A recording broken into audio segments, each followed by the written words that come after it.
طاہر گورا کے شو بلا تکلف میں میں حلیمہ سعدیہ آپ کو خوش آمدید کہتی ہوں۔ آپ ٹیگ ٹی وی کے یوٹیوب چینل کو سبسکرائب کیجئے اور ڈونیٹ کے بٹن کو کلک کر کے ہمیں کنٹریبیوٹ کر سکتے ہیں۔ آج کے شو میں ہم جائزہ لیں گے کہ روس یوکرین جنگ کے تیسرے سال کے مکمل ہونے کے بعد اس جنگ کے ختم ہونے کے کتنے امکانات پیدا ہوئے ہیں۔ اس موقع پر امریکہ یوکرین کے اختلافات کیا اس پیس ڈیل میں رکاوٹ ڈالیں گے؟ فرانس کے پریزیڈنٹ میکران کا امریکی صدر کے ساتھ میٹ اپ کیسا رہا؟ اس میٹ اپ کے نتیجے میں اس پیس ڈیل پر کیا اثر پڑے گا؟ اس کے علاوہ جرمنی کے الیکشن ریزلٹس پر بھی بات کریں گے۔ اٹلی کی پرائم منسٹر نے اپنی تقریر میں پی ایم مودی کا کیوں ذکر کیا؟ ہمارے پروونس انٹاریو کے الیکشن انٹاریو اور کینیڈا کی پالیٹکس پر کیا اثرات ڈالیں گے؟ ان تمام باتوں پر ہم جائزہ لیں گے۔ تو چلیے بات چیت شروع کرتے ہیں۔ روس یوکرین کی جنگ کے تیسرے سال مکمل ہونے کے بعد اس جنگ کے ختم ہونے کے کتنے امکانات پیدا ہوئے ہیں؟ جی طاہر جی۔ جی کافی امکانات پیدا ہوئے ہیں، اور جو امکانات پیدا ہوئے ہیں وہ پریزیڈنٹ ٹرمپ کی وجہ سے پیدا ہوئے ہیں، کیونکہ پریزیڈنٹ ٹرمپ کو ابھی آفس سنبھالے قریب 1 مہینہ سے 1-2 دن اوپر ہوئے ہیں، اور اسی لیے یہ امکانات پیدا ہوئے ہیں۔ ادروائز اگر پریزیڈنٹ ٹرمپ آفس میں نہ ہوتے تو میں یہ سمجھتا ہوں کہ یہ امکانات بھی پیدا نہیں ہونے تھے۔ یہ خوفناک جنگ اسی طرح چلتی رہنی تھی۔ ابھی بھی یہ جنگ چل تو رہی ہے، لیکن پریزیڈنٹ ٹرمپ نے جس طرح کا نریٹو اپنایا اور روس کے ساتھ براہ راست بات چیت شروع کر دی، اور اس بات چیت کے نتیجہ میں زیلنسکی نے شور وور مچایا، یورپ نے بھی شور مچایا، لیکن اب لگتا ہے کہ آج جب ہم یہ بات چیت ریکارڈ کر رہے ہیں 24 فروری کو، تو کافی کام ڈاؤن ہو گیا ہے زیلنسکی بھی اور یورپ کی لیڈرشپ بھی، کیونکہ انہیں اندازہ ہو گیا ہے کہ اس جنگ سے نکلے بنا کسی کا بھی سروائیول نہیں ہے، کسی نے بھی اپنی سمت کو درست نہیں کرنا۔ ٹھیک ٹھاک اکانومی یورپ کی بھی خراب ہے، امریکہ میں بھی کچھ مسائل ہیں اکانومی کے اعتبار سے۔ پھر جو انٹرنیشنل اس وقت جیو پالیٹکس بنا ہوا ہے وہ بھی بہت بگڑ چکا ہوا ہے۔ پریزیڈنٹ ٹرمپ نے آج ہی کہا ہے کہ بھئی یہ 3rd ورلڈ وار کے شروع ہونے کے خطرات تھے۔ میں یہ بات آپ کے ساتھ اور بھی اپنے ٹیگ ٹی وی کے ولاگز میں کوئی 2 سالوں سے کر رہا ہوں کہ بھئی یہ انفیکٹ 3rd ورلڈ وار کی یہ جو صورتحال بنی ہے یہ یوکرین اور روس کی جنگ کے بعد بنی ہے، اور یہ بڑی خطرناک صورتحال تھی۔ پریزیڈنٹ ٹرمپ بار بار کہتے ہیں اپنی بات چیت کے دوران کہ اس جنگ کو تو جب یہ شروع ہوئی تھی آج سے 3 سال پہلے، اس کو تو مکمل طور پر ختم ہو جانا چاہیے تھا، یعنی فوری طور پر ختم ہو جانا چاہیے تھا، لیکن انفارچونیٹلی یہ 3 سالوں سے چل رہی ہے، اور اگر پریزیڈنٹ ٹرمپ آفس نہ سنبھالتے تو ابھی بھی اس کے ختم ہونے کے امکانات نہیں تھے۔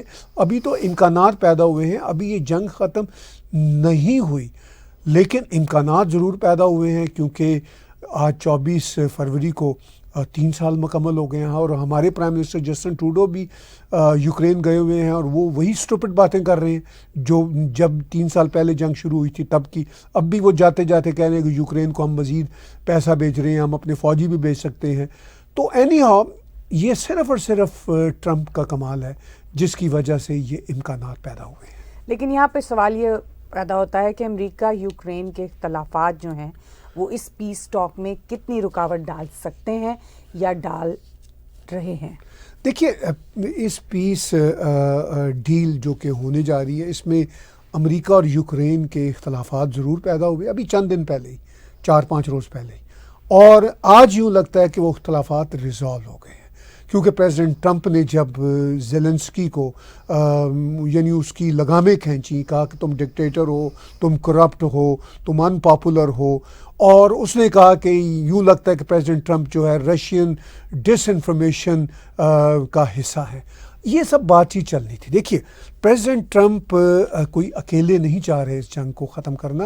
میں دعوے سے کہہ سکتا ہوں کہ اس بات کو یورپ کی اسٹیبلشمنٹس بھی، یعنی ان کی ڈیپ سٹیٹس بھی، اور امریکہ کے پینٹاگون اور ڈیپ سٹیٹ نے بھی محسوس کر لیا کہ بھائی یہ جنگ اب نہیں آگے چل سکتی۔ اب وہ سب ویٹ کر رہے تھے، پریزیڈنٹ ٹرمپ جیت گئے تھے 5 نومبر کو، اب ویٹ کر رہے تھے کہ کس دن وہ آفس سنبھالیں گے، اس کے بعد وہ یہ کام شروع کریں گے، اس لیے کہ اب وہ سارے کا سارا ملبہ، چاہے یوکرین ہو، یورپ ہو، پینٹاگون ہو، ڈیپ سٹیٹس ہو، پوری دنیا ملبہ ڈالنا چاہے گی ٹرمپ پہ کہ بھئی تمہاری وجہ سے ہم جنگ بند کر رہے ہیں، ورنہ ہم تو یہ جنگ آگے لے کے جانا چاہتے تھے اور جیت بھی جانا تھا. حالانکہ یہ جنگ یورپ اور یوکرین مکمل طور پر ہار چکا ہے، اور امریکہ بھی ان کا پارٹنر رہا ہے. جو بائیڈن نے اس جنگ کو شروع کروایا تھا وہ بھی اصل میں اس جنگ کو ہار چکے ہیں.